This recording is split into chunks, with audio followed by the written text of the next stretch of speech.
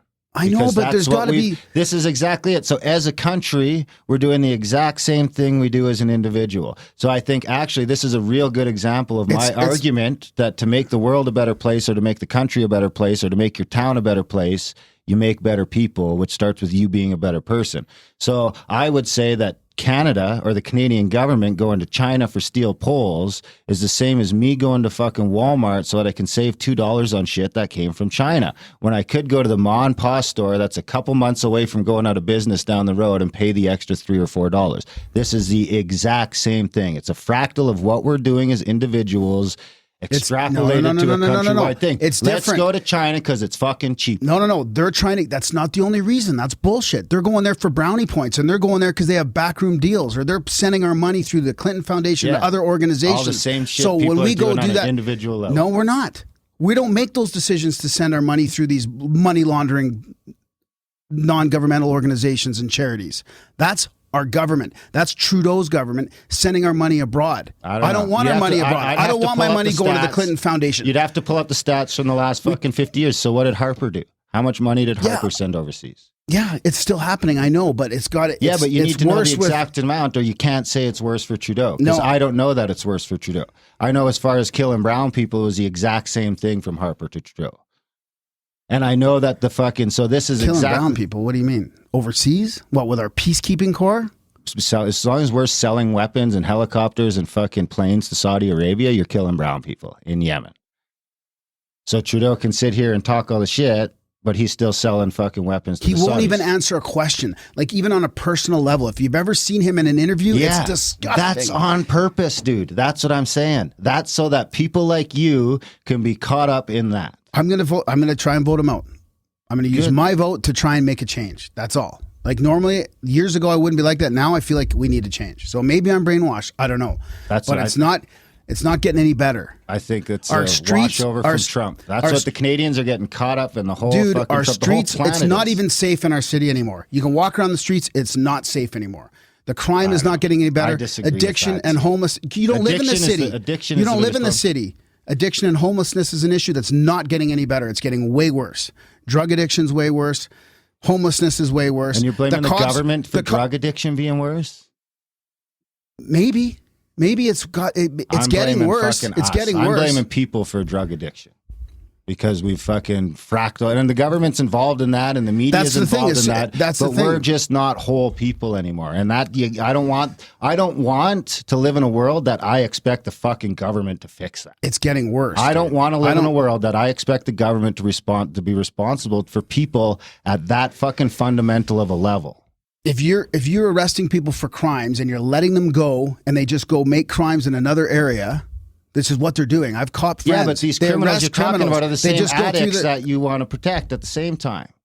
These are the main crime problem. I'm saying deal with the issue. I'm not saying I don't want the government to deal with that issue. They got to deal with crime. Is the government has their fucking greasy tentacles in enough aspects of our lives, and us fucking jumping up and down and asking for more is a fucking terrible idea. At less least government. Less government. Then that's where the conservatives will probably be better.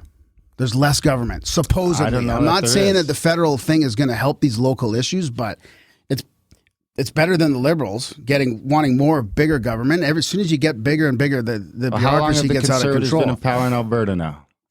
They haven't been. Yeah, sure they are. They just changed over, right? Yeah, it's been, what, 6 months? Yeah, 6 months. That's like an eighth of the term. So you're 12% into the fucking conservative rule. I would say by now we should have noticed some sort of something. I mean, less carbon tax. All the gas is still the same price. My fucking heat's still the same price. Gas is more expensive than it was 6 months ago. Yeah. So this is my point that it's all just smoke and mirrors, and the actual policies aren't going to change. Yeah, I'm not going to disagree with that, but I feel like we got to try and give it a chance. Like I said the other day, the best possible thing would be is if we could just vote like just enough people into each party so that they can't do anything for 4 years, so that they just fight amongst themselves for 4 years. And you know what? I bet you they'd still push some legislation through. they'd find some shit to agree on that would cost us fucking money. Do you hear about this LNG plant that got approved there? And most of it's going to China, like $12 billion worth of steel. There's a $40 billion contract for this thing. Mm-hmm. And steel companies are shutting down in Canada, and it's going to fucking China. We need to keep more in-house. It just makes sense. We need to keep more in-house. We can't just send all our money abroad when people are barely making ends meet here. And the socialist programs aren't working, and the addiction and the homelessness is getting worse. Well, I don't think any of the isms work without, you know, and I don't even know if humans are capable of having a good enough nature for any of the isms to work. But capitalism, socialism, communism, I mean, all of those isms boil down to fucking people in charge of people or in charge of systems or in charge of things on some fucking level.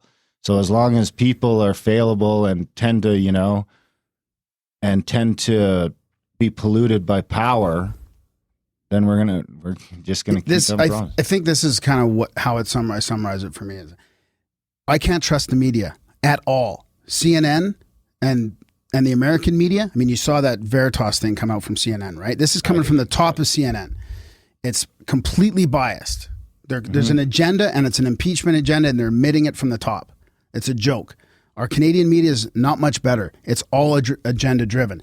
And when I don't trust them as a whole institution, they're the ones, here's why I seem to backlash against it, because they're the ones that are for Trudeau. They're the ones that are for the American Democrats. Like, they're part of the same system. But so got a because I don't trust them, I'm just naturally pushing against that bullshit narrative. I don't believe anything they fucking say anymore. It's boiled down to not feeling safe in your city and not trusting your neighbors. And they're the ones that are pushing the global climate change and all this bullshit. They're the ones pushing the narratives. Again, you know, calling people racist, calling people names because of their political beliefs. I mean, so, oh man, you cannot, if people just stop watching vote in whoever you CNN want and stop watching but that's the exactly Canadian what I'm news. talking about. If you want to fucking make change, do that. That's what I'm saying. So don't vote for anyone. Tell everybody you fucking know to cancel their cable. No. Vote. Cancel it. Because when nobody's got cable anymore, fucking global news has no power and CNN has no power. And that's, I mean, it's the exact same thing. When a bunch of Canadians are going to vote in a bunch of conservatives because they're pissed that we're buying stuff from China, but then when I go to Walmart, it's fucking packed and I can't find a parking spot, and I'm going to Walmart too. And I'm sending my dollars to China. And that comes back to the overall economy, though, because we can't fucking make ends meet here. I could afford to shop someplace else, but Walmart's cheaper. And I know that doesn't work for everyone. You got a good savings? Does everybody, you know, it used to be 14% of your income in the 50s and 60s was your household expenses. Now it's like 44, 50%. Yeah, it's way harder to make ends meet now. Of that. I mean, I go both ways. This is an economic problem from the fucking because I know a bunch central of people banking. Personally that are fucking in over their heads that I fucking watched them and warned them a few steps of the way while they were getting in over their heads. Because the other thing that those people didn't have was $200 fucking cable bills every month, or $150 cell phone bills, or $200 internet bills, or, you know, that's the other. And I'm not saying that's all of it, because I mean the whole inflation and that side of things is fucked. But at the same time, we've got this other sort of culture that doesn't want to save up any money for anything or wait for anything and needs to have everything now. And I'm as guilty of that as fucking anybody. And we don't get taught about that while we're younger by our parents or any place else. So you run into your 20s and you've already got 20 or 30 grand in bad fucking debt you've got to try and clean up. Yeah. Yeah, no, I agree. It's hard to parse that out. Center of the way. So what I'm saying is there is a huge aspect to what you're talking about. But in my opinion, you fix that by taking some personal fucking inventory and figuring out where you can maybe tighten your belt and where you can maybe not support the people that you think you shouldn't be supporting with your dollars, and not getting the new iPhone when it comes out. And maybe you don't need an iPad, and maybe you don't need a 70-inch fucking television, or you don't need the new MacBook quite yet, or you don't need a whole lot of stuff. You don't need a $6 coffee in the morning. And I'm not saying that everyone's doing that, but I know I do that. And it's hard to complain when I don't have any money. It's hard to parse that out between the stuff that we really don't need that we still buy compared to what we need to buy that's fucking 5 times as much as it used to be. And our wages haven't gone up fuck all in 30 years. That's right. So that's I just think that all of that just, all of that is so big. You know who says it well is Jordan Peterson. Yeah. Just clean your room. Clean your room and get your house in order and then go out and change the world. And I think if we all did that, by the time we got around to going out to get to the part where we actually went out to try and change the world, we'd notice that the world had already changed a little bit just from everybody cleaning the room. But I mean, I agree with you. I fucking hate Trudeau. I mean, he drives me crazy. But I think the whole blackface thing, I mean, for an example, I wanted to talk to you about an example of how scripted our reality is, I mean, that shit's been all that stuff is 10, 15, 20 years old.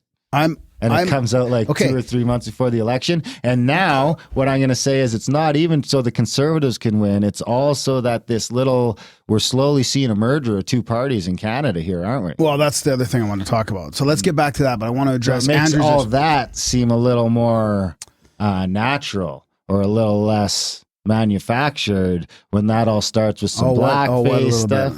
Well, the merger of the NDP and the Liberals. Well, that's what we have to talk about for people that don't understand the way our system works either. I know we don't either. But let's just like from a like a real layman's naive perspective, this is good to talk about it probably. But Andrew's email seemed to sense that somebody was trying to take Trudeau down by releasing these blackface photos. I disagree. Now, they're trying to make. I think that was a natural political merger seem less fucking shady. I don't know if it goes that deep. I mean, look, I think it is bound to happen. That these things were going to be released, but the thing is, he's not racist. He shouldn't even have to apologize for being racist. I agree. This is the problem. This is another good example of how many people, and I'm going to use our own fucking chat room for an example, because our chat room leans right. Well, at least there's a very vocal part of our chat room that leans right. Well, it's not. I don't even think it's right. It's center. It's center. There's some center in there, but we were just as bad at jumping on Trudeau for blackface shit. Nope. Our chat room sure was. There was fucking posts in there all day, every day. It's because he's leading the identity politics globalist charge. So it's just an ironic thing? Is that why? It's an ironic thing. It's because, hey, you're leading this identity politics charge that are calling people out for this, and you were doing it yourself. Yeah. Now, I heard somebody say the best thing about it is like this is when we who are against that, like who are against the extreme PC, don't even hold them accountable for that. Just say like it's not racist. Yeah. And don't buy into that, like being just as bad as they are. No, they didn't. Exactly. I mean, I don't know what maybe our chats were a little bit harsh against him, but I don't think he was racist. I don't think he is racist, and I don't think he should apologize for it and pretend that it was racist. No, I agree. And if he actually spoke out against other people that did blackface, then that is super fucked up. I haven't actually, I'm not in deep enough to know that he actually said that. What I think is that the next day a bunch of people said that he said that before, and I don't think he did either. I don't know if he did either, but it's just because of what he stands for. We live in this world nowadays where you can just say shit and no one's going to fact check it, and you can throw stories on, and it's like it's all fake. Like there's such an overwhelming amount of fakeness in the fucking world right now that I just feel like it's better just sit back and read a book. Yeah. Oh man, So, I mean, I feel like we should leave him alone about that. And it just shows his hypocrisy will show enough if you just leave it alone. I just feel bad for him lately. I really feel like he's just a puppet that's in way over his head and he didn't know what he was getting into and he's just making a fucking ass of himself every day. And his kids are going to see this shit and his grandkids are going to see this shit. And I mean, sometimes I just feel bad for the guy. It's just like, but he just feels like the least it must have authentic seemed like such person. a good idea in the beginning. Well, yeah, that's what I mean. Did you see that smile on his face? He's so just young. Like, he's just being brought into the world of fascism. He was a right? thespian, man. It was perfect. It's Trump, like just boom, paint Trump's myself in black and I'll act out this other part. It's not racist. Trump's got it down. He's 70. Trudeau's only like 45. He's got 30 years of being fascist. He'll have that shit locked down too, like his pops. Dude, Trump will actually answer questions. And he's more authentic than people think. Give him credit. Trudeau would be Trudeau better is at the that fakest fucking guy ever. You'd think That's he'd the be thing. Like nailing it. No, he can't because he can't. He's so fake because he's trying to be fake on the spot. Because they're not. He's not authentic. Anyway, all this political talk stuff. Oh, it's just crazy. So, anyways, what's happening in Canada now is the NDP has said, so the NDP is like the Union Party kind of thing. And they've said they're going to join with the Liberals to beat the Conservatives. Is that what it is? Well, I think no, it's not going to be that. What's going to happen is we're going to end up with like a hung thing. Right. So minority government. So that happens in Canada all the time. Is you can end up with because we have so many parties. We have like five or six main parties, right? Yeah. And you need so many votes to push anything through. So then you got to start doing collaboration. So they call it. What's the other word for it? A minority. No, but they call it. They collaborate, but they don't call it collaboration. But there's something else they call it where they join together. I'm going to call it a collaborate. Yeah. So they collaborate together to basically they join forces kind of thing. So the NDPs have already committed, I think, with the Liberals that they're going to join the Liberals and against the Conservatives because I think they're probably scared that the Conservatives are going to get a lot of votes this year. You know, they might. I mean, the Conservatives were in power not too long ago. Not much change. Oh, dude, I think a lot's changed. In the global scheme of things, I think a lot's changed. It's going down that hill, the one you're talking about. You know, hard to open up businesses, hard to make ends meet. I mean, it's anyways. Yeah, I would just say we've been going down that hill for 30 years. Yeah, that's probably true. I mean, back and forth. No, between the governments. Hey, a few years ago, I was fully there. I was like, where we've switched roles here a little bit. You were into politics a couple of years ago. I wasn't. Now, now I feel like I should vote. And I'm going to vote. Like I talked to my mom about this. Vote for Grimerica. I used to be a bit of a socialist. My sister and I would defend socialism to my mom. I will defend socialism. And I used to get pissed off at her for strategically voting. I'm like, you can't vote for somebody because you need them to win and because you should vote for who you like. My argument was you vote for who you think you want to be in, and then it might take years and years and years, but at least they'll start to build that popularity because people voted for them, even though they know they're going to lose. But now I kind of agree with my mom. I'm like, and most people have no problem with socialism either. I mean, let's be honest. Canada's socio-capitalism. We have an extremely giant social net to catch people from falling off the edge. And it's not really working, Well, it's working better than in some places. I mean, for a perfect example, I don't have to have a fucking mini heart attack when I find out I'm having a kid. Yeah. Yeah. Whereas, I've got multiple friends of the show that it's like, yeah, that's $3,000 to $5,000. Or if something happens, like I get hurt on the way home, I can go to the hospital, no problem. Yeah. Like I agree. There's a lot of things that do work, and that's where I can get on board with socialism because I think that you should have a social safety net in a certain ways. And, I have, and that's not to say that I'm against capitalism because I agree with capitalism too. And I agree with socialism. But the problem is that I don't think the math has been done. Hybrid of it all. I don't think the math has been done though. Like for pensions and for disabilities and all that, like, people that retire that don't have a savings, you're fucked. You're fucked. In this day and age, you don't have enough to live on. There's no, like this thing that when I grew up 20, 30 years ago, it seemed like it was all going to work out. It was all okay. You had this safety net. If you get hurt, if you're disabled, you got a disability. If you retire, you got enough to live comfortably. Sure. That's no longer the case. That's fine. But then you also got to fucking remember that we're very fresh into this shit. And you got to think that like into what? Into this society. And that like 300 years ago, if my ancestors couldn't chase down a fucking buffalo during the winter, then a bunch of them might just fucking starve to death. And there was nobody was going to fucking help them. So there's like, that's still inbred in us in some things, and we got to remember where we came from. There's a certain aspect of that too, and not having $250,000 in your retirement account when you retire.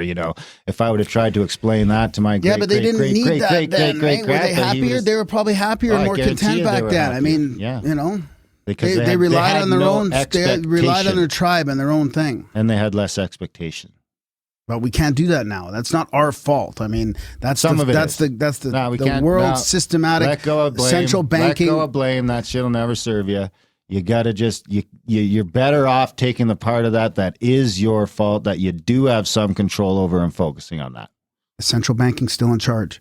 That's still a fuckery. Well, at the top. Okay. Well, I'm just saying weekend, there's things that we don't have control over. Okay, so I agree. What I'm saying is all of your fucking energy and effort that is put towards concentrating on something that you have fundamentally no control over is a waste of that energy. Maybe it's not. Maybe you're making people aware of it. Maybe eventually that will help. You are. I'll give you that because you're talking into a microphone right now that's going to go out to a bunch of people. And you're going to make them jump up and down about things they can't change and waste a bunch of their time. But, I mean, maybe you're right in that respect. But part of my I'm trying to follow that stoicism route, is really trying to not waste any of my time or energy on things that I have no control over. I like it. Dude, I like it. That was a good chat. I say the serenity prayer all the time, right? Grant me the serenity to accept the things I cannot change and the courage to change the things I can and the wisdom to know the difference, right? That's huge. You're just saying the serenity prayer. So we're going to skip the quotes and everything? Oh, I got a quote here though. You got one? Okay. But I want to mention, like, for people, I got to get out of here. people can't, like, get away from the mainstream media, honestly. Oh yeah, cancel your cable. Even guys like Cancel your fucking cable. And even then guys cancel like your Netflix. Styx Hexenhammer and Sargon of Akkad, Tim Pool, these guys are in the center. They're nonpartisan. They talk common sense. I mean, Tim used to be on the left, but now he's getting railroaded from people thinking that he's on the right because, he's actually just calling things out. So there's a lot of awesome fucking resources out there for people to watch. I'm trying to get off of YouTube myself. Email us. If you need some inspiration on what you're going to do with your time after you cancel your cable, you fucking email me. And I'll send you a list of things that'll keep you busy for the first year of no cable.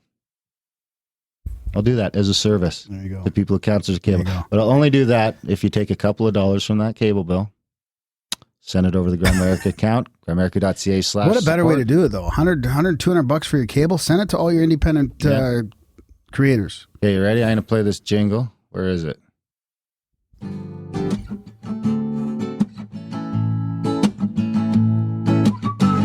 It's the profound quote of the week. Oh, yeah. Fuck. Ryan even texted me. Because the quote cut off in the last episode. So Ryan texted me like 2 days ago. He's like, hey, man, you should fix that jingle before the next show. There was another thing Sorry, you said, Ryan. too. There was two things. Did we do the other one? Clean the studio or something like that? Or? I can't remember. Well, your mic cord needs to be replaced. It's got squished or crushed or something. It's ground fault note. Yeah, Someplace we need that's what cords. that Yeah, sound is. We know about it. We're going to fix it. We need cords. We need cord money. Grimerica.ca/support. All right, let's hear your quote. Oh, I got a quote. This will be appropriate.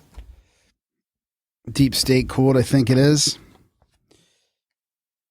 The deep state has a life of its own, like the government itself. It's composed of top echelon employees of a dozen praetorial agencies like the FBI, CIA, and NSA, top generals, admirals, and other military operatives, long-term congressmen, senators, and directors of important regulatory agencies. But deep state is so much broader than just the government. It includes the heads of major corporations, all of whom are heavily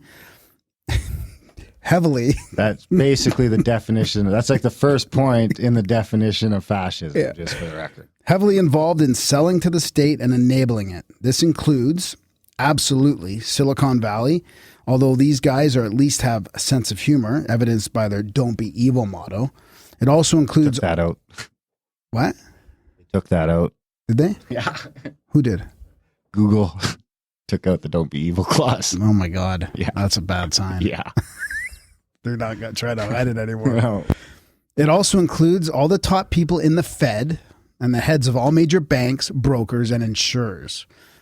Add the presidents and many professors at top universities, which act as deep state recruiting centers, all the top media figures, of course, and many regulars at the things like the Bohemian Grove and the Council on Foreign Relations. They epitomize the status quo held together by power, money, and propaganda. You couldn't have picked a better quote to end out the episode with. Basically, It's just all falling apart. you're driving. And my this is point home like, for me. and this is like, so it's good because obvious you're going to now. start the audiobook right away for understanding the F word. Yep. That's from Dave McGowan. Yeah, Dave McGowan, the late great Dave F is McGowan. in fascism. His daughter's given us the go ahead to create the audio version of the book so she can get it on Audible. Every place else great audiobooks are found. We also got one coming out on recovery. Yeah, the recovery one's going to come out this weekend.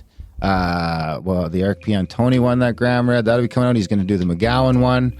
Of course, we're doing that for the McGowan Estate so that they can generate a little income for the Center for an Informed America. But, if you were a Black Budget supporter, who knows? You might be able to find a way to listen to that. Anyway, Grimerica.ca/support. Enjoy this fantastic chat with Mirjam, and have a good weekend.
All right, so all the way from across many ponds in New Zealand, we have Mirjam MacLean with us, aka Nonen Titi.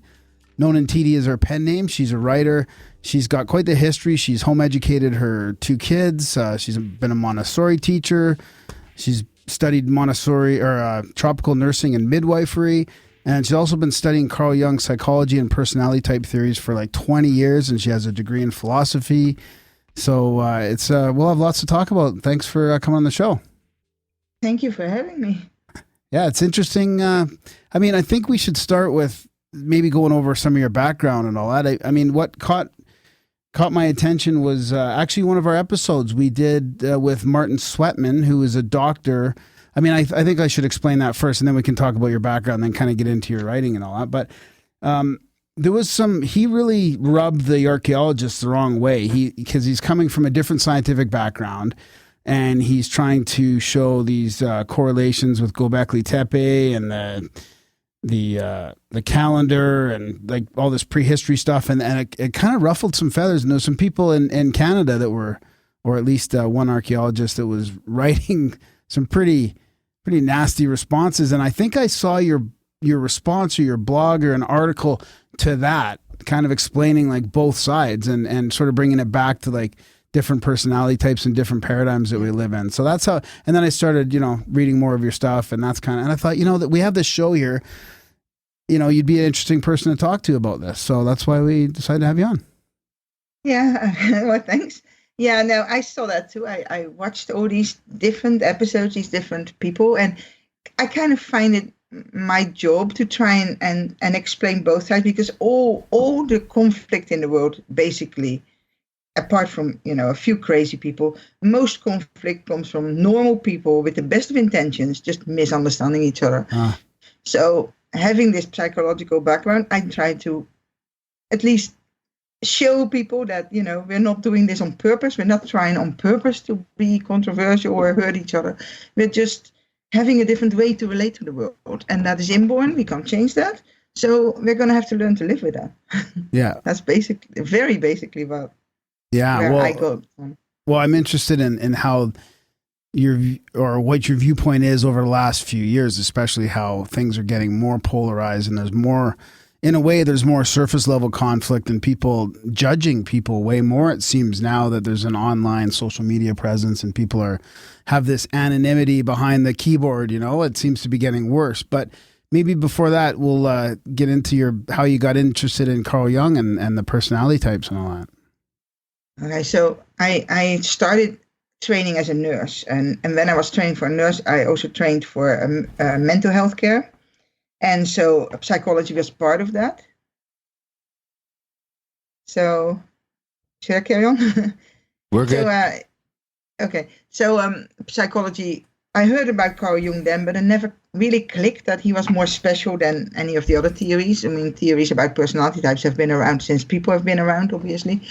And most of that comes from people observing each other and noticing, well, hey, some people are more alike than others. So the idea of personality types is nothing new, but most of it comes from observing outward behavior. And Carl Jung did something else. He said, okay, there must be something inside people that causes these differences that we're observing. And therefore you have so many personality theories depending on, what people look at. Some people look at the body connection, other people look at the cognitive part, and everybody comes up with different types.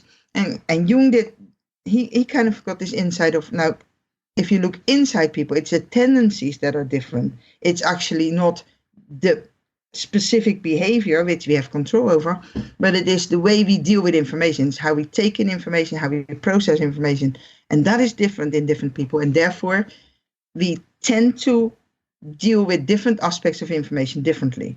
So he kind of started seeing that, and he came up with this theory almost 100 years ago now. And since then, that has obviously been growing a lot, and it's generally most known as Myers-Briggs, but there's a lot of popular takes on it, some of them better than others, and there's a huge international community, just like as with the archaeological community. There's a lot of independence and with a huge amount of evidence behind them, and especially with a lot of practical experience of how to work with it and that it works. And so I got interested in that about 20 years ago when my husband brought home a book that he had been at his work. They had done a personal development course and they had introduced it there. The Myers-Briggs things tend to be most popular in businesses still. Yeah. And so he brought the book home, and he's never had it back. It's been mine ever since. I just clicked. It just opened the door to me. It just said, okay, look, all these people all my life that said, you're wrong and you behave better and behave like everybody else and try to see it from my... I suddenly clicked that that's not possible. We're all different, and that's a good thing. If we were all alike, then we wouldn't have any progress. We have conflict, but conflict is the other side of the progress coin. We couldn't have either if we were all identical psychologically. So then I, started reading a lot about it, do what everybody else did. Of course, first look at myself first and my family. And then slowly I started building that up to a bigger picture and how that affects the society at large. And so I'm less of a practitioner, like a lot of people work with this as practitioners, advising businesses, doing counseling. Mm-hmm. I'm more the philosopher, looking at it. Where does it come from? Why do we have it? Where does that fit in the evolutionary picture? And what does it mean for how we organize our societies? So do the archetypes fit into all those personality types then? Is that what that is from Jung? Jung's archetypes was a separate theory. Obviously, there's some connection because it's about how we deal with information, and the archetypes are part of the unconscious, which is also part of how we deal with information. Uh-huh. It was a separate theory. There are some people who connect them strongly together, and there are some people who see them as totally separate. I think everything about information, which is basically everything there is in the world, even material substances, in my mind anyway, are information. They're energy, but slow down energy, and so unconscious energy is or unconscious awareness, psychic awareness is still energy. It's energy going around, and our whole psyche is it's information. It's exchanging energy or information. But so the archetypes fit in there somehow, and on some level, I think there is a connection between people through those. And I have personal less experience with them than some types of people. So I cannot really look at it from that angle, but I do acknowledge that it's there and that some people have much better connections to those unconscious or more invisible energies than others. Than the personality types, yeah.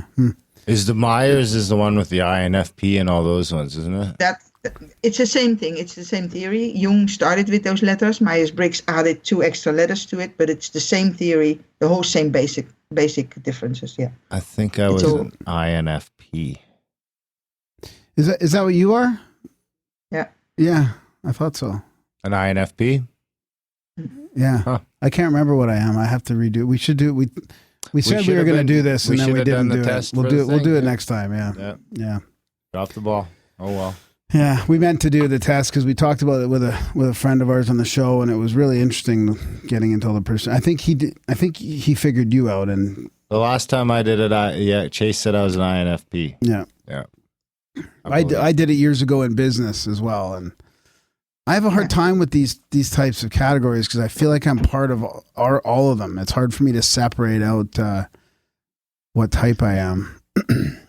There are no exact boundaries, of course, because it's about energy and it's about tendencies. Yeah. There are no exact boundaries, so we have some influence over it, and so it's about how we are inclined to normally respond and how we have built this up throughout our life, because we've become the personality we are because of the way we deal with information, and the way we deal with information is a result of the personality we are. So that develops as we develop, and I think that starts before birth even. I was just going to ask you that. Yeah.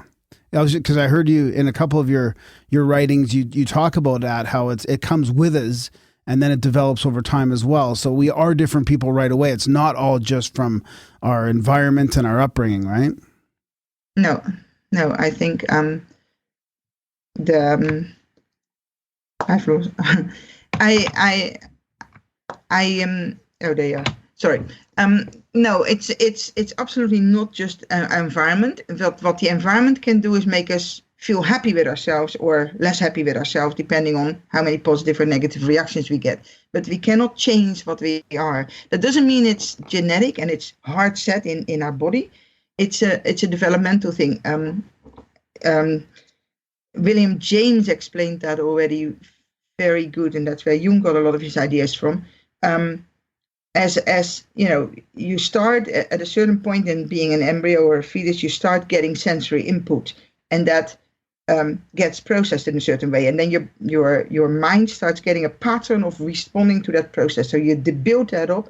So at a certain point, you have a favorite set of functions of dealing with that information. So I picture them like doors. They're either open to the environment or they're open to the other side, to the self more. And that is kind of set. That's how they naturally are. That doesn't mean you can't push them the other way, but their natural setting is in one way. So you get better and better at the way that those functions, your dominant functions, are what you can rely on. At a certain point, you totally rely on them. You don't have to think anymore, which is good, because if you couldn't rely on them, then you probably wouldn't survive. You need to be able to instantly respond to your environment, to what you perceive, and make judgments instantaneously. If I see a big white blob in front of me, I have to instantaneously know it's a car and jump out of the way. If that takes time, it's too late. So we have to rely on these functions. And in every person, two of those functions develop really well. We can totally rely on them, and the other two are a bit less reliable. And that is because we keep on practicing them. So once one of them gets better developed, they'll keep on being better developed. You can't turn that around because we continuously practice them. So you get people who are better at one part of dealing with information, and other people are better at other parts of dealing with information. And that goes on all four aspects of information. So you get where you pay your attention is the first aspect of information. If I pay attention to the trees outside, I cannot see what happens behind me, and vice versa. Then the part is what you actually notice in that, your actual perception. The third part is how you judge that perception. So if I see that big white blob, I have to judge it as a car or judge it as dangerous or whatever. And then the last part is what you do with that, how you implement that. So you kind of jump out of the way or whatever. So there's four aspects to information, and every one of those aspects has two opposing possibilities, poles, I call them. And so in total, you can have a combination of all those four different aspects in different people, and therefore you can have 16 different personality types. And so that's by putting it very simple, but that's basically what it comes down to. It's how we deal with information and how that becomes naturally. And in my books, I use music to explain that, because a lot of people find psychology like, airy-fairy, vague and things. So it's just like types of people are like musical styles. We all know these styles and we can recognize them. And some of them are maybe a bit closer to others. But they come from how the elements of music are used in relation to each other. So a jazz player uses rhythm and instrument more maybe than the technical details and the melody. And so you get a jazz musician, and you get jazz as a style of music because of how the elements are used. And that's basically the same what happens in people.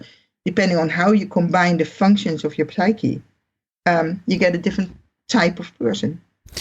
That's really interesting. I don't think I've ever heard it explained that way. It's much clearer to me now that it's based on the attention and perception and what you do with that information then.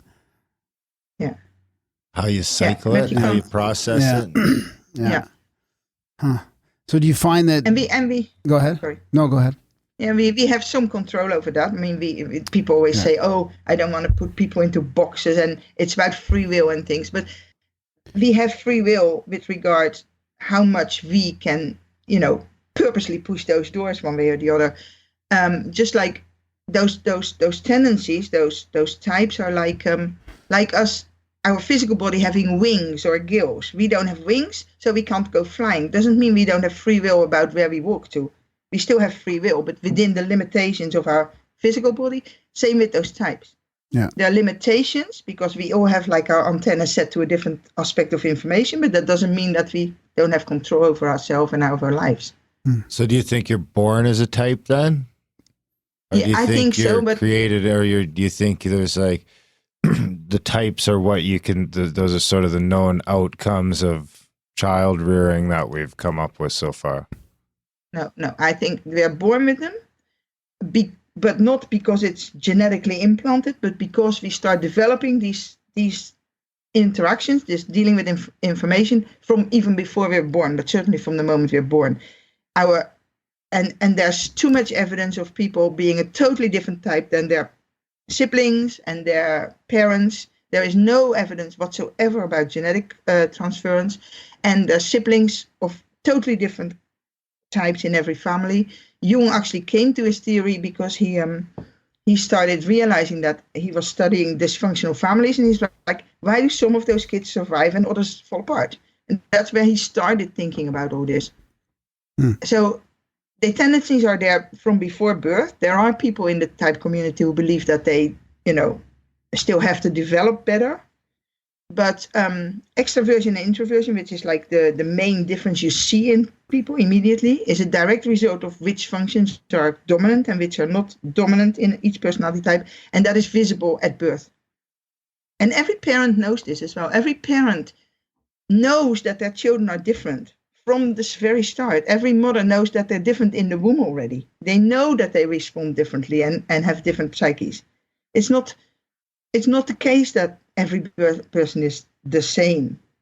And then the other alternative is, of course, that people say, well, we're all unique. And we're all unique from our experiences, but not in our inclinations. We're types. If we were all unique, we couldn't communicate at all. We're totally diverse. But we have these inclinations.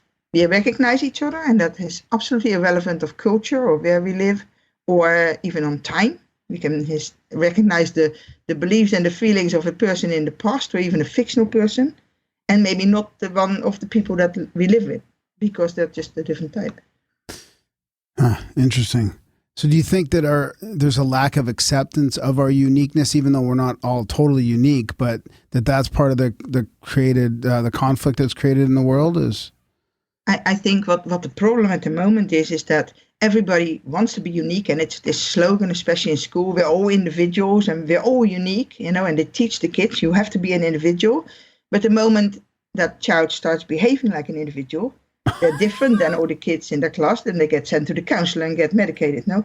So we use the slogans, but we don't act on it at the moment. And that sends very dangerous double-mind messages to the kids, of course. Yeah. So at best, you could, you're going to have. So I guess when it comes to experience and raising children, that would more just affect, I guess, where they sort of land within that archetype. Whether they're on the far end of the spectrum or like where does experience and child rearing come in? Because obviously that's playing a huge role in where kids end up. I think that comes in with how accepting are is the environment of their natural tendencies. If you grow up as a personality, and so let's go extroversion and introversion, but most people have an idea about that. It's not just about being social or talking a lot. It's actually about much deeper things. But it's a good example. So if an extroverted child and an introverted child live in one family, parents might be inclined to tell the introverted child, now go out and play and make some friends and do this. And they get continuously the message like, there's something wrong with you. You have to do something different than what comes naturally to you. Whereas the extroverted child gets supported because of whatever the belief is of the parents and possibly the teachers in schools. That tends to be very much an environment like that. So an introverted child might grow up with a message like, there's something wrong with me. Now, if the introverted child grows up in a family where they say, well, you're an introvert, you can go and do your own thing. That's fine. Have some introverted time. And the extroverted child gets that. Then they both grow up feeling happy about themselves, even if they're totally different. So the environment, the parents, and especially the schools, which tends to be a very big part of our raising children and comparing children to each other, they can make a person feel happier or less happy with themselves. But since we cannot change what we are inside, so these subliminal messages will keep on being influential. We cannot change what a person is. I don't believe we can change it. We can't force somebody to change what they are inside. If we could do that, then any dictator would have long succeeded in creating clones. and any situation where people have been suppressed for a long time, they wouldn't reverse back to behaving, like recognizable types for us, if that were the case. It's and I don't even think it's limited to people. I think anything that deals with information is limited to these four aspects. Interesting. So you don't think people change their behavior, they change, they improve themselves, they can devolve in a way, but that's not still their personality type. That's just like more of a behavioral stuff, or behavior is not personality type. Type is what inclines us to that behavior, but it's not the same thing. The behavior is our outward expression. Yeah. That we can change. We can put on a jacket and behave, in a different way that comes naturally to us if the situation asks for it. And we can change. If you're forced to always behave in a different way, so suppose somebody who is like not really suitable for working in technology or in the hard sciences, but they have to do it, so they have to continuously concentrate on that. They can do it if they learn it, but it exhausts them. They get tired. So we can definitely push that, but that doesn't mean that the inner self changes.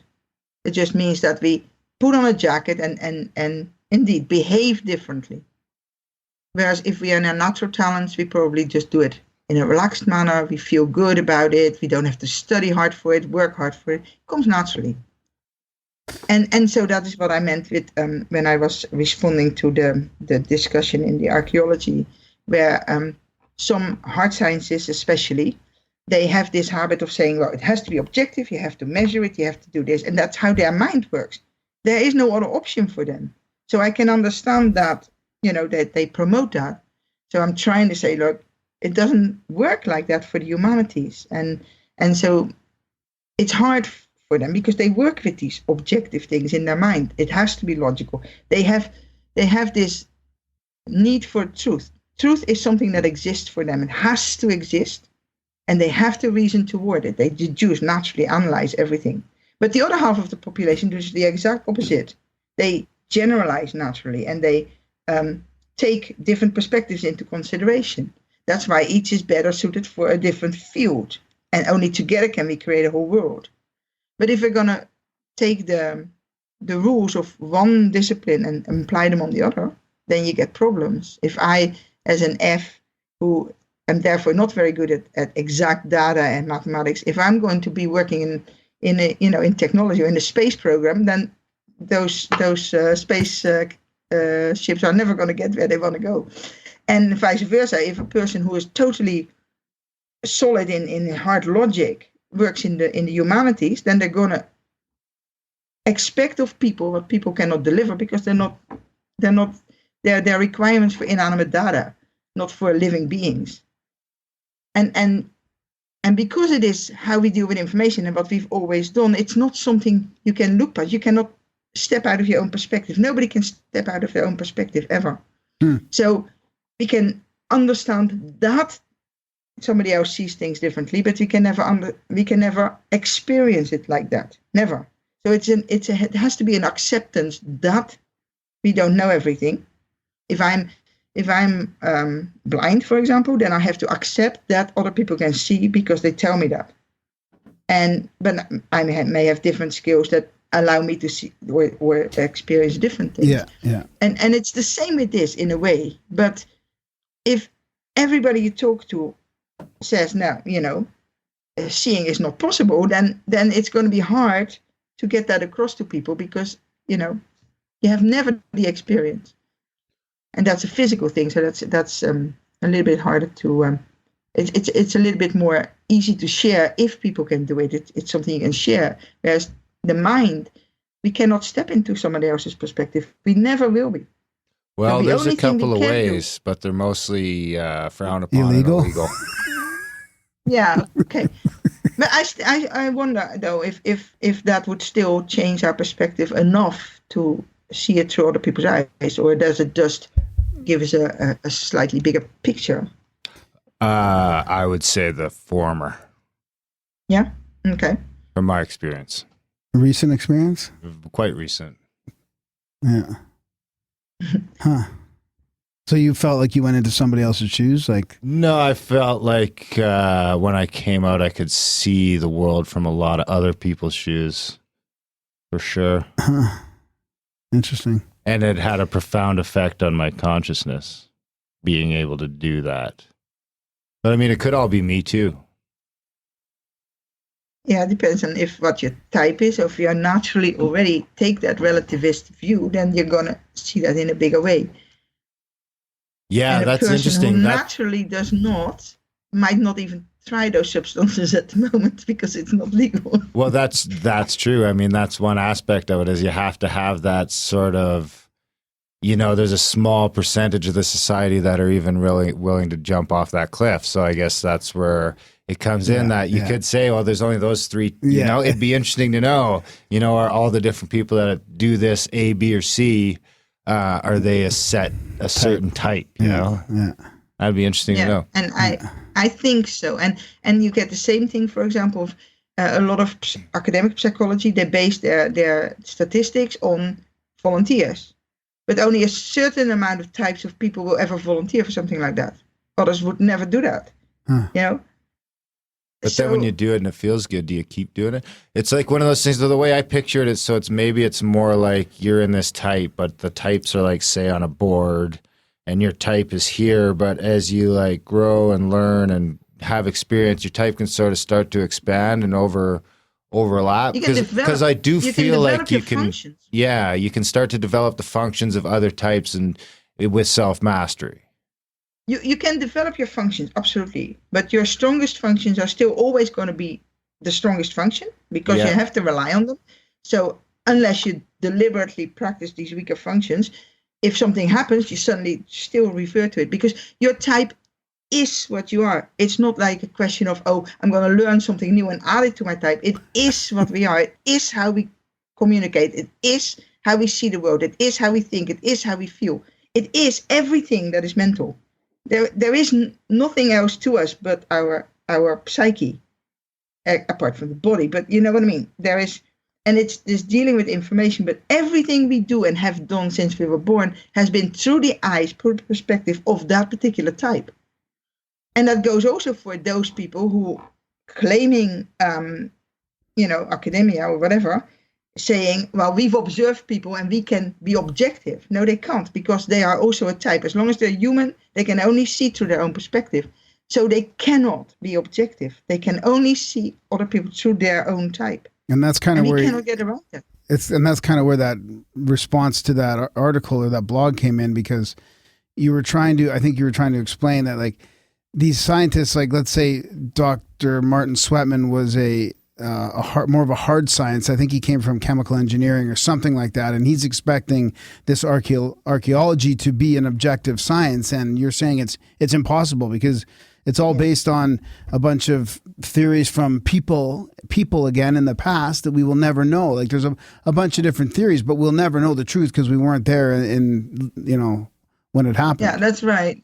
Yeah. Archaeology is not quite as a soft science as psychology, for example. Yeah. It has certain parts of we can share and we can discuss, but what motivated the people who made these artifacts, we cannot just assume that they were all the same to begin with, that they were all the same type. They would have had the same differences in types as we have in personalities. And therefore, to make one-sided conclusions is not going to work.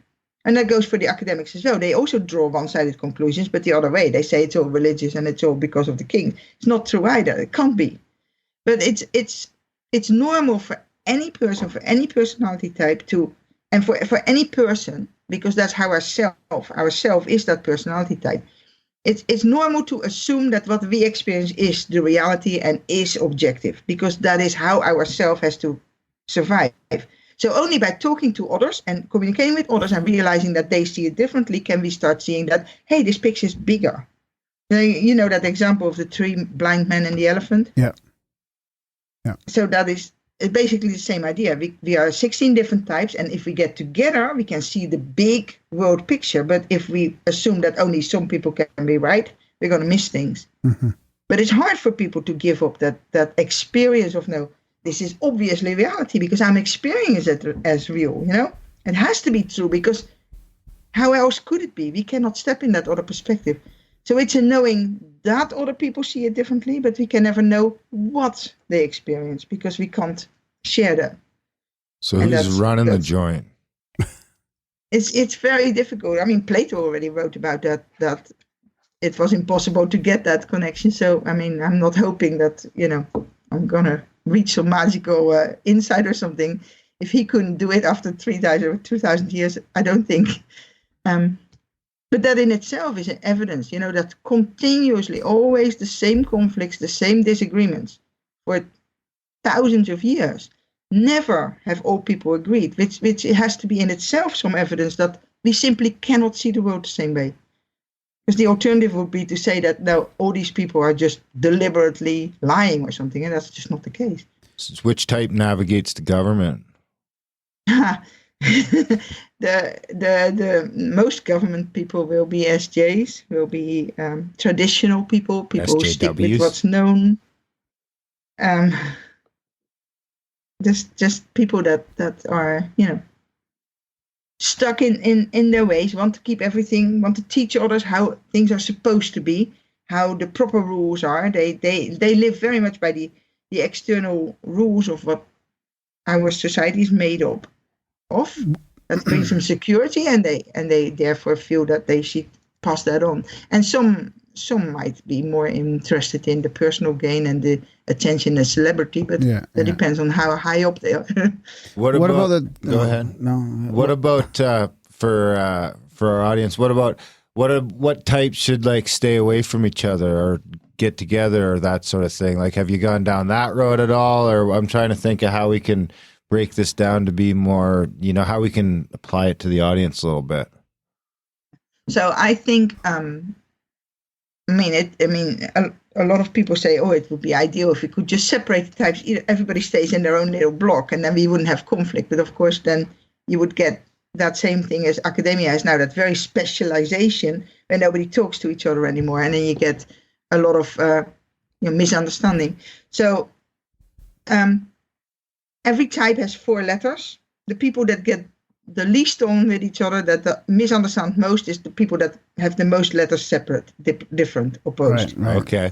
But they shouldn't stay away from each other. If we can somehow get people to accept that these types exist, then we can start talking to each other. Because even in the type community, which is on the fringe and which is not accepted by academia, there are some of the types that are totally objective and that are would have normally been totally traditional and said no to it, but they have learned this and they are bringing really good material in.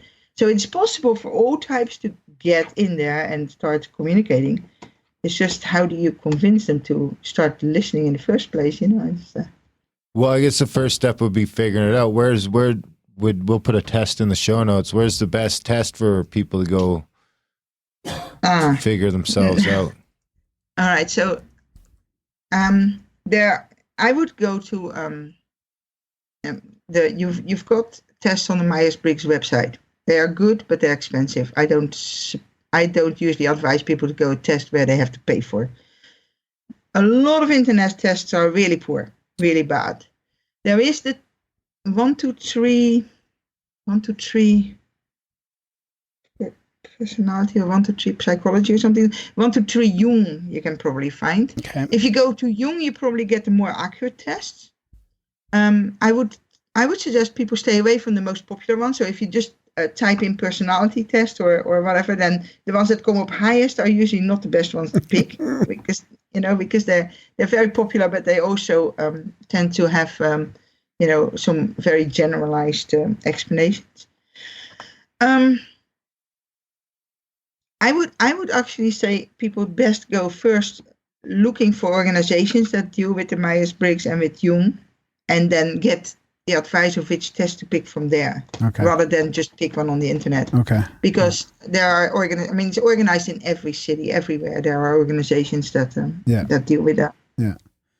So, what's your opinion on the last, or how does this fit into this outrage and cancel culture that's happening right now, where people are just they're online, they're looking back to people's history, they're trying to find stuff that people did wrong, they're kind of like banning people, there's a bunch of censorship, there's a lack of acceptance of people's like free speech. I mean, what is happening, and is this like going down a road that we're not going to be able to get out of? Or what's your opinion about the last few years of this like anonymity behind the keyboard?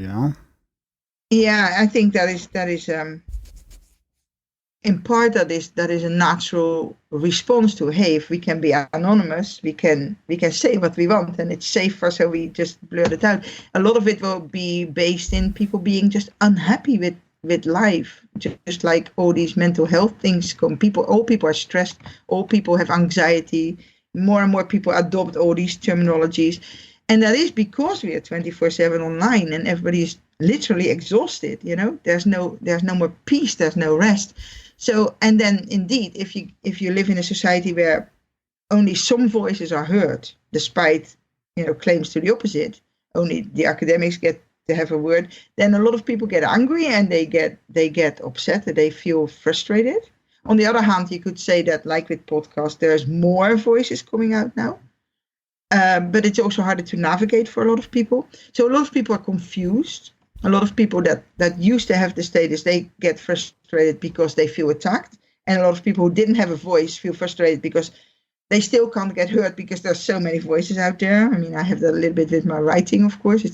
It's one thing to write, but it's another one to market it in a world where everybody can write and everybody can publish. And, so it's very difficult to be heard. And depending on the types again, and this is specifically about the implementation part of the types, about half the population will naturally be inclined to say, well, stick with the rules, behave, don't stand out, stick with the standards because that's better, or for the greater good. But the other half needs to stand out, needs to be noticed, and they feel justified that if those standards are imposing on them, to take revenge. So you get your main clashes. They come from how we implement our beliefs and our feelings and things. And that's why I started that blog, Judgement Hurts, because we judge each other. We judge each other according to what we feel inside, how we experience. And so if you have a culture where people get to say everything, then you influence others on this experience. And it goes faster and faster, especially negative messages and fear messages. They spread much faster than the rest. So people say something, about a celebrity or about whatever. And okay, so maybe 10 people hear it. If 8 of those don't verify it, but just repeat it, then it spreads faster and faster. And it gets harder and harder to stop these kind of beliefs. Even 10 years ago, people would say about, mental health issues. Yeah, there's a lot of kids that have problems, but, we try to fix it. Now, everybody you talk to says, well, I know somebody who has bipolar or ADD, and I have this too. And everybody's adopting these terminologies as if it's normal, finding reasons for their feeling unhappy with life because they're so tired. But instead of giving everybody a label saying, oh, there's something wrong with you or with your brain or with your hormones, what I'm trying to do is the opposite. Say, look, we're all healthy personalities. We're just different, and different is okay. So it's that fear of the other that causes people to react. People don't understand each other. And if you then have a medium like a keyboard where you can say things and nobody knows who you are, then that becomes a lot easier done. Just the same way maybe that in the past people were hiding behind uniforms or whatever, I mean, you see a lot of negativity from professions that wear uniforms because their uniforms kind of protect them against, being judged as an individual. So it's easier to behave in a certain way because you've got the protection of the group or the protection of the anonymity of the keyboard or whatever. So if people feel frustrated, they'll use any medium to go with that, I think. Yeah. But on the same time, there's also a lot of really positive coming, like you guys doing your podcast, and like all the other podcast people. They all do that, sharing the information for free, trying to help people know. There's a lot of positivity coming as well. So it goes both ways. Yeah. It's really interesting. So you do some of that through your writing, like not only the Judgement Hurts blog, but your science fiction, which isn't space science fiction. Like I like how you talk about science fiction doesn't have to be like space faring, but so you want to talk a little bit about how you include this type of dynamic and personalities in your writing? Yeah, so I write non-fiction, of course. I write about the personality types, but in my fiction, I also have every character is a personality type, or kind of like set them into the world like you would do any human being. You give birth to them, they become a personality type, and from there they develop. So then you give them a life and experience, and then I let them develop themselves because everybody's different then in response to their experiences, but they remain the type that they are. So I'm making sure that my characters represent real people, and therefore my books don't have like a bad guy or a big monster or aliens or whatever. My conflicts in all my books come from well-intended people clashing, and I'm trying very often. Not so much in my young adult books because you tend to stick with one point of view, but in my adult books, I take multiple point of view characters because then you can show a reader all these different personalities and they all kind of make sense from their own perspective, and they still clash. So I'm trying to use fiction, which is kind of like the humanities way of doing a thought experiment to show people how different people can be all well-intended and still have all these problems and how they are different inside. But of course, I'm still only the one personality type. So all the other 15 personality types, I have to infer in and put in my characters for as much as I know and how I experience people of those types around me. But I'm still only the one type myself, obviously. Yeah. You're not a multiple personality type? No, it doesn't exist. Has anyone... It'd be nice, but it can't. Have you got feedback on, did you get it right? Or maybe you could find like 15 other authors and you guys could all get together and then you'd have like the ultimate writing team. Yeah. I don't think most writers are suitable for working together with others. I'm a bit too introverted for that, I'm afraid. Oh, maybe that's the thing, right? Maybe all writers are, maybe there are only like 8 types of people end up being writers. Yeah, I think it definitely, the personality type definitely makes a difference on the topic of interest and the topic people write about. Obviously, if you are a hard scientist, then you might write hard science fiction, or you might write non-fiction books or whatever. But if you see people of that type writing science fiction, they very often have very interesting and very fascinating technology and all worked out, but the characters are kind of flat. And I'm probably the opposite. My technology is not that high that it's probably simpler. In their eyes, it will certainly be simpler. But my characters are developed as people. So it would work together. If you could work with somebody in that, you could probably create but yeah, so everybody has their own genre. So people that are more interested in the here and now and not so much in the speculative thing, they'll write family stories or they'll write action stories. And so everybody has their genre. So everybody can be a writer in principle. But, and the readers and the writers have to click, I guess, on the topic. And the publishing's changed quite a bit now, right? Since I liked what you said there about it's almost partly the publisher's fault for pushing their own agenda on what writers should be writing. And then now everybody's like sort of responding to that and just writing. Everybody who wants to be a writer now is throwing books out online. Yeah. I'm obviously, coming from my own frustration sometimes of not getting through that publishing industry. But yeah, publishers are businesses and they do market research to see what sells. And then they pick the same kind of books and the same kind of writers because it sells. But writers are usually people that come up with new ideas or want to look forward or want to do something different. So they don't fit in that category of what has already been published and what works because they're trying to bring something new in. And so you got the clash there, right there. And for a while, in the very early part of the industry, publishers probably were there just to give the writers that access to editing and marketing and all the things a writer couldn't do. But then publishers started getting power, and that went unconsciously, of course. That just grew slowly, and they weren't aware that they were doing that either. But they started, telling writers, no, if you write that a bit more, they will sell better. And then the reason that a writer might be writing is kind of getting lost, and for some writers more than for others. So, then you jump on the possibility of doing it yourself. But that brings with it the fact that me as a writer, for example, I'm absolutely no good at marketing. And it takes an awful lot of time and a lot of effort, it comes not natural to me. And I have to try to do all these things. And it doesn't get me anywhere because I'm not good at it. There's a person who might not necessarily be a natural writer, but they're very good at marketing. They get their, Yeah. So it backfired in both ways. Yeah. And I guess it will come back to a sort of a mean eventually, but right now it's still quite erratic everywhere. Yeah.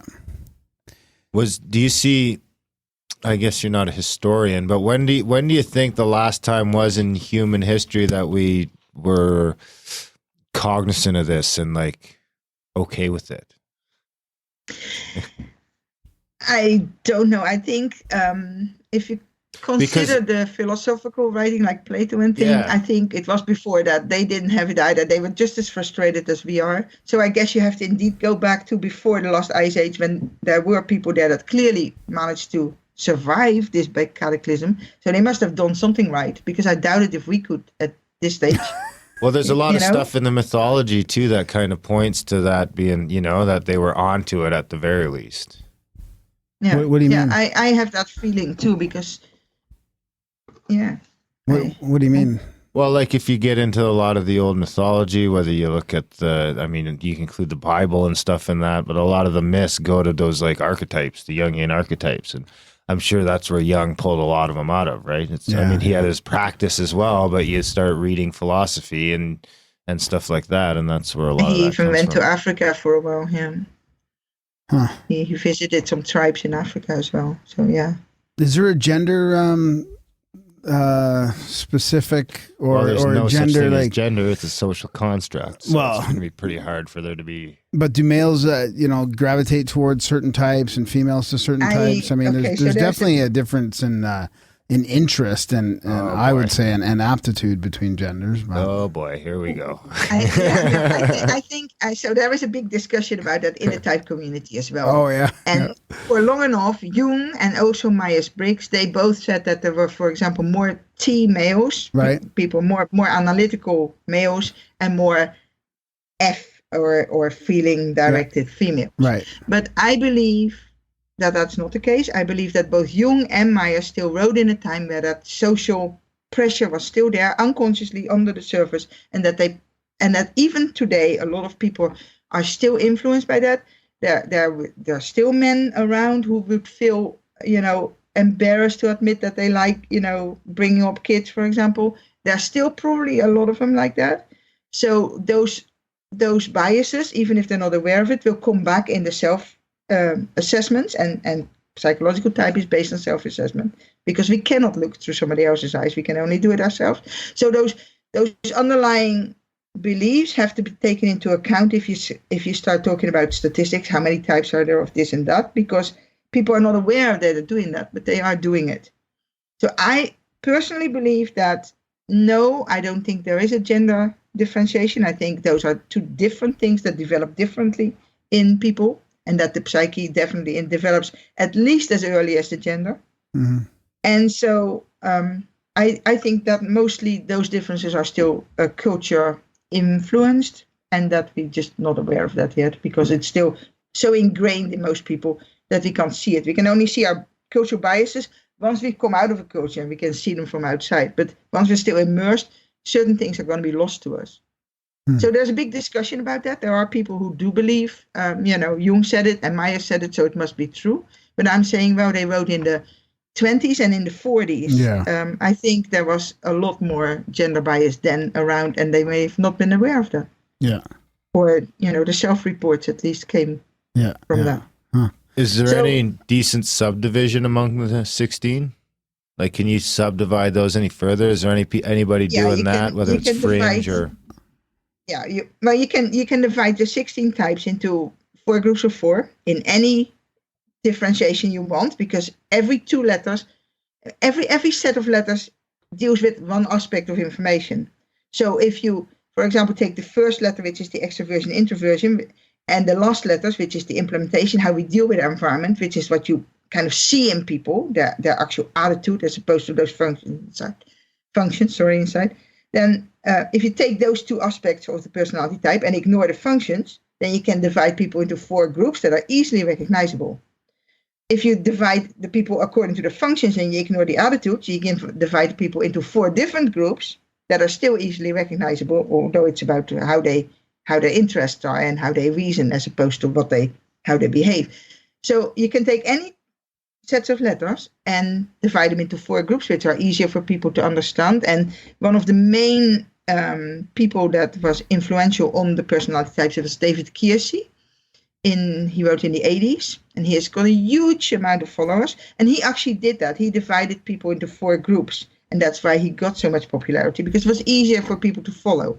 He also gave them names instead of letters, and every type was given a name, a descriptive name, like field marshal.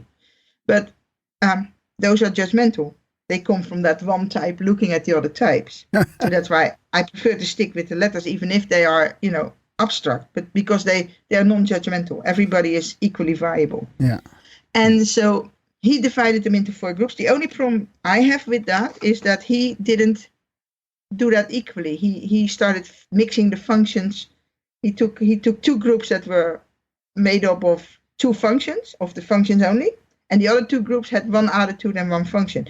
And I think that's where you go wrong. So you can subdivide them into any number of groups, as long as you do it equally for all people. So you take all the attitudes, all the focus, or all the perception functions, or all the implementations, but you cannot go mix them, because then you kind of like are no longer dividing them according to what these functions actually do.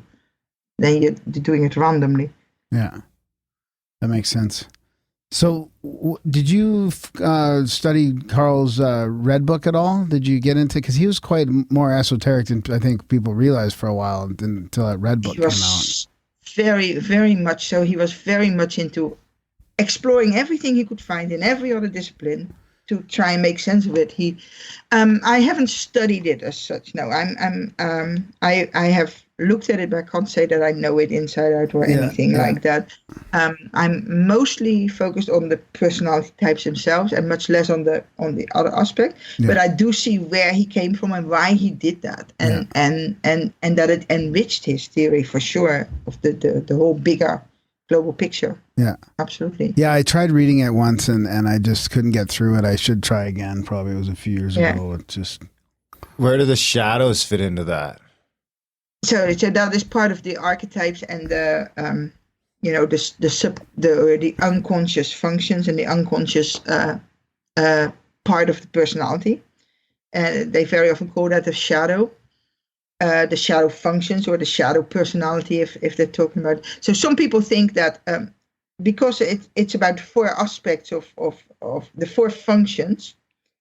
Okay, so I need to probably make it a little bit clear. So a personality type, these 4 letters, like ESTJ, for example, exists of 2 descriptive letters that belong to the attitude of the person, and the 2 letters in the middle are about the functions.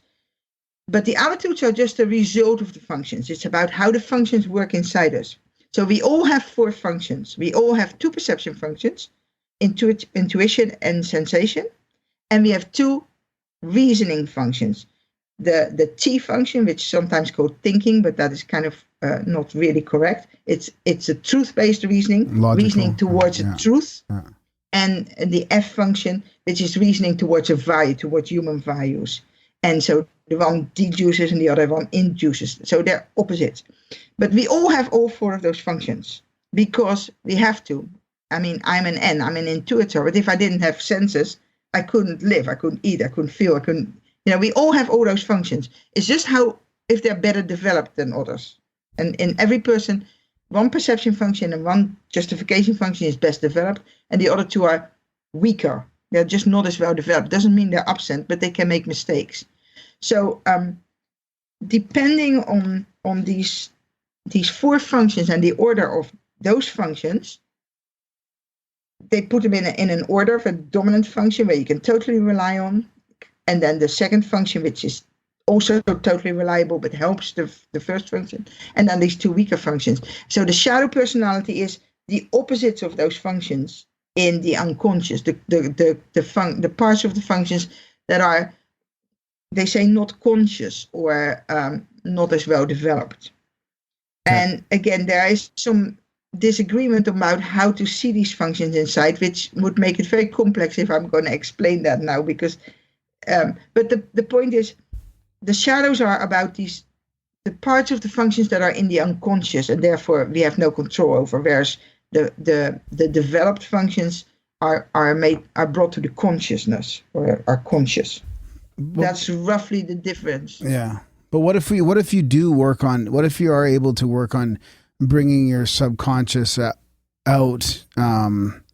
Like we've been talking lately a little bit more about that, and intention, and like trying to work with your superconscious and your subconscious, and bringing all that to your conscious so you can sort of deal with it or clear it out, or not necessarily follow that shadow aspect.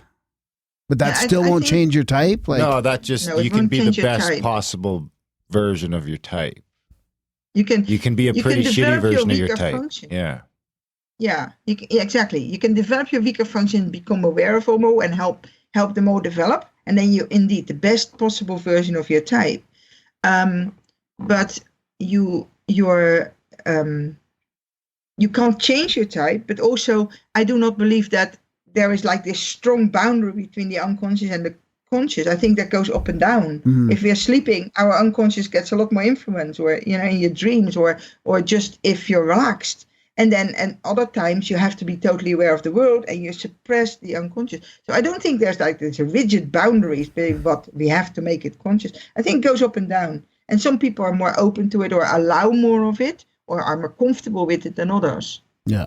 But I do think, you can develop them all. Yeah.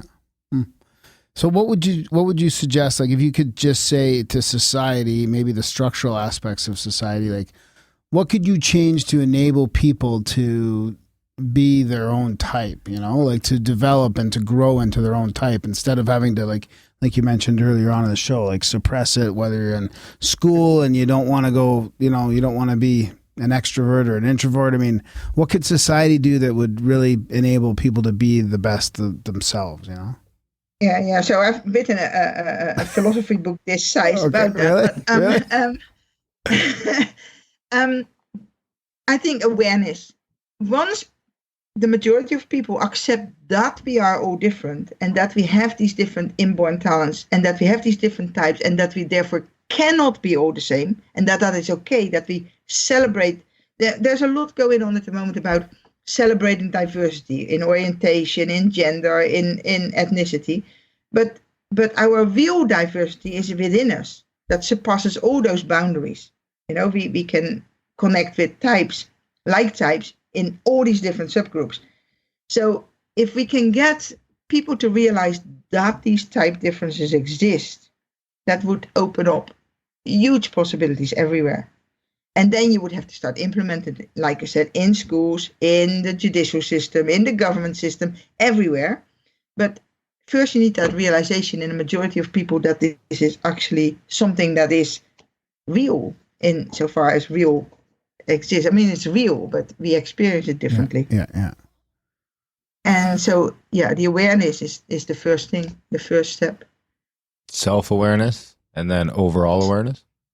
Yeah, I would think so. But again, some types are more open to that than others. That is the problem. Some types automatically click on that and they say, oh yeah, I can see that. Yeah, if we could get rid of those troublemakers. Yeah, but that's what they all say. That's the problem. We're all troublemakers to the other types. Yeah. This is tolerance becomes intolerant, eh? That kind of thing. That's right. See, this is why socialism is doomed. Yeah, no, it's very difficult, and especially because our society is very much an objectivist society. What cannot be seen doesn't exist. If we can prove it, it is real. So you get people that say, oh, we're going to look in the brain, we're going to go in hormones, and we say, oh, these kids don't behave like everybody else, so we'll do a blood test. Oh, look, they have a raised hormone level, so that's the cause, and let's give them some medication. Yeah. And so instead of saying we're all different types of people, with our ups and downs, but we're all normal, healthy people, we're now saying, oh, so many people are abnormal. There's something wrong with them. There's something wrong with their brain or their hormones or with their personality. And so we're sending this message to the majority of the population at the moment that there is something wrong with them. And that's how the next generation is growing up with the message that they're basically broken. Yeah. And that's the most dangerous part, I think. And that's why I started that blog, that moral judgment. Because what we're doing is, in the past, okay, there were rigid rules and some of them were ridiculous and blah, blah, blah. But it was about behavior. If kids didn't behave, they were punished for their behavior. Right. Today, that's not allowed anymore. So what we're doing is we're attacking that person. We're saying, you are wrong. You have a disorder. You are broken. So now, instead of telling kids that they have to behave, we're telling them that they are no good. And then we wonder then why they start shooting after 10 years with that or something. That's interesting. I never thought about it like that. Yeah. But this is the group mind doing that, Everybody is buying into it. Everybody's feeling tired, so they buy into, now I might have a personality disorder, or somebody says it, well, I trust them, they must have it too. So that goes rolling and rolling and rolling, and nobody can stop that group mind once it's going in one way. I see it as a merry-go-round, I'm standing on the side here trying to stop this thing, but it keeps on swinging. And so the group mind changes slowly. And if there's fear or blame involved, it tends to go a bit faster. And so it's very, very difficult to stop that. But we need to stop that if we want to stop, the next generation totally falling apart. Yeah. We need to stop. Yeah. Got to throw a bag of mushrooms on there. Yeah. I mean, it's hard because we are not only telling them that they're broken and exhausting them, but on top of that, we're coming with all our objective evidence of, there'll be an asteroid impact and we have global warming and there'll be a massive volcano, and we're basically telling them you have no future and you're broken. So what do we expect of them? It's impossible to live with that. So no wonder they're stressed and that they are starting to spit out negative messages on when they can. A bunch of movies to compare themselves to and all that nonsense. Yeah. And it's very hard because, again, if you can send a message that, and this happens in schools and everywhere and in movies, if you can have a bad guy, much easier than if you say, well, hey, look, we're all okay, but it's a bit more complex, because then everybody has to step back. And that's hard. So it's easier to have a bad guy, and that's what you get in in like with bullying, for example. Oh, the bully is the bad guy, and the victim is just not assertive enough. Instead of, we could stop that by addressing the community and the atmosphere between them, and say, look, we're all different. That's okay. Don't be scared of it. Yeah, yeah. And you could stop it that way. They have actually examples, especially in Finland. They are very good at stopping bullying in schools because they address the group as opposed to the individuals. And that's not even mentioning personality types. That's just addressing general interactions. So it should be possible, but it's not going to be easy to change the world. Well, hopefully this is the first step. Yeah, well, it's a healthy conversation. It's good. I'm glad we had you on to talk about all this. And yeah, it's really, really been interesting. Did you give out the blog URL already for our listeners to track it down? I mean, it'll be in the show notes and everything, but it never hurts to say it to the people that are too lazy to check out the show notes. And judging by our support rate, that's a lot of people. The blog is called Judgement Hurts. Very simple. Judgment Hurts? That's a great title. Blog of, it's at WordPress. It's a WordPress. Yeah. And then I'll link to your Nonen Titi site as well with your books and all that. Cool. And it's been a great chat. Really appreciate you spending the time with us. And I think it's a good message as well. And it may be one of those little things that makes a difference, you know? Yeah, I hope so. I mean, I like what you guys are doing. I like all this podcasting nowadays. I'm too old for that, but so I'm sticking with blogs. But no, it's a great way to get information spreading. Like also with the archaeology thing, it's just fascinating. Yeah, exactly. And I like your boy. Yeah. Well, you can come on our podcast and use it anytime you like. Yeah. Anytime you have a message, just let us know. Yeah, we'll get it out there. It's great. Thank you so much. All right. Okay, well. Okay, Mirjam, big thanks for coming on the show. Thank you. Good luck with everything. Come back anytime. Yeah, thank you for having me. Okay. All right, cool. Okay, bye-bye. Bye. Well, that was our chat with Mirjam MacLean, Nonen Titi. What'd you say at the end there? Nonen Titi. That's her pen name. Oh, so you just outed her? No, she said it was okay at the beginning. She said, yeah, you were all setting up and all, and I was asking her those polite questions. There you go. Yeah, that was good. That was good. I didn't know, what to expect when I first asked her to come on, because I just read the blog response to the archaeology skeptic, like the hardcore skeptic, like roasting Sweatman over his work. Getting those sciences crossing the lines, There's something to those types, for sure. There's something there. I don't know. But then getting into all that was great, the types. Yeah, we should kind of reinvigorate my interest again in that. And I was really into all that like a year ago. Yeah. I don't know. I think it's missing some pieces. But it's great stuff. I mean, it's good to at least go out and get that information. And it's handy to know. Well, I think it helps with acceptance of people and who they are, right? I mean, that's what her blog was like. Look, from a perspective from the archaeologists, you got to understand where they're coming from, and for the perspective of the perspective of the what I want to say, this is how it opened up. Blog to all the wonderful independent researchers, right, about ancient history and mysteries, and it was talking about statistics and science based on people, right? Like it's. The hard science guys expect this objective stuff, and it's not there. So it's really interesting to look at both sides of that. Like, I really liked how she just went right down the middle and like, look, this is how you got to understand it from the archaeological perspective, and then understand it from the independent perspective that are doing all this kind of stuff, like the Sweatmans and she also mentions, who's the other fellow that does all the Black Egypt thing? We almost had him on, Orion. Yeah, I'm drawing a blank. No. Starts with a B or a D. Forrester? No. I have no idea. Bouval. Oh, Bouval. Yeah. Oh, he's a character. Yeah. Whatever happened with that? Yeah, I don't know. We never had him on, did we? In the end. He's a character. No. Well, big thanks for Mirjam for coming on the show. Big thanks to you guys for listening. Even bigger thanks to those of you who choose to support the show over at Grimerica.ca/support. If you could head over there and sign up for a monthly today, it would be super cool, and we would love you because it keeps us going, keeps the bills paid, keeps the internet things going, keeps the servers working. There's all these little hidden expenses. Yeah. And if any of those bills didn't get paid, everything comes to a grinding halt. So yeah, exactly. Without you guys, there'd be no show. We love you. If you want to become one of those lovely people, head over to Grimerica.ca/support today. Sign up for $1 a month. Entry level. You're in the door as a supporter. You get full access to the community. And the black budget. You get the black budget. All of a sudden you're a member. And then maybe you go to $2 one day. Who cares? We'll start at $1. Let's start there. Yeah. But we take any one-time donations too. Absolutely. It's all there on the same page, Grimerica.ca/support, all the options. There's a bunch of stuff in the show notes you can do to help support the show as well that don't cost you anything, whether it's review the show, share the show, sign up for the newsletter. Also check out contact@thecabin.com, right? Is that exactly how you say it? Yeah, there's 2 spots left for contact@thecabin.com. I sold one of the private rooms this morning, so that brings us down to 1 private room and 1 bed left. So if you want to go to contact at the cabin, you better email me soon, Darren@Grimerica.com. All other correspondence goes to Graham@Grimerica.com.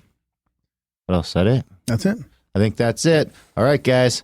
Thanks for listening, and we will see you next week. Forever, forever, burning bright with pomp and circumstance.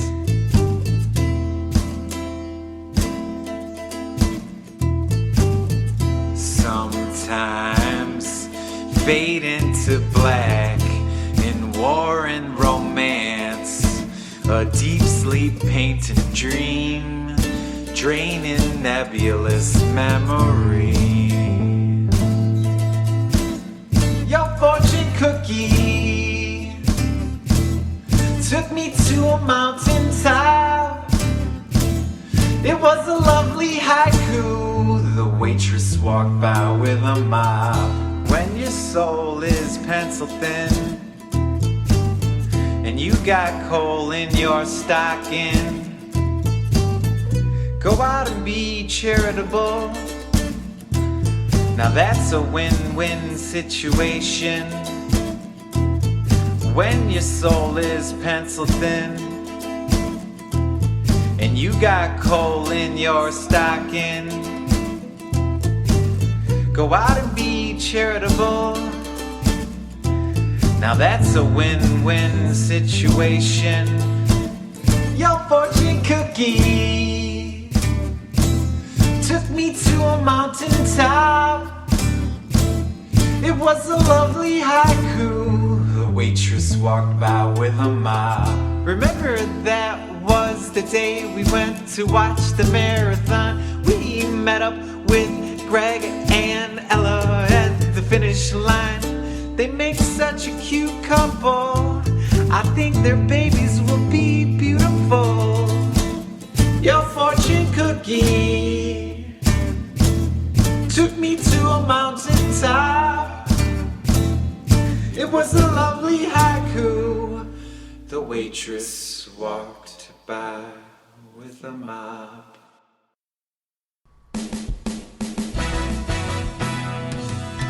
Some say they like coast to coast, but on demand, raw and uncut interviews, and all without no ads. One says false and one says true, and the rate you sing grows too. Grimerica, Grimerica is here for you. Stories from the listeners, they sent to Graham. He'll read them and be amazed, but Darren may say no. One says red and one says blue, but if it's balls it just won't do. Grimerica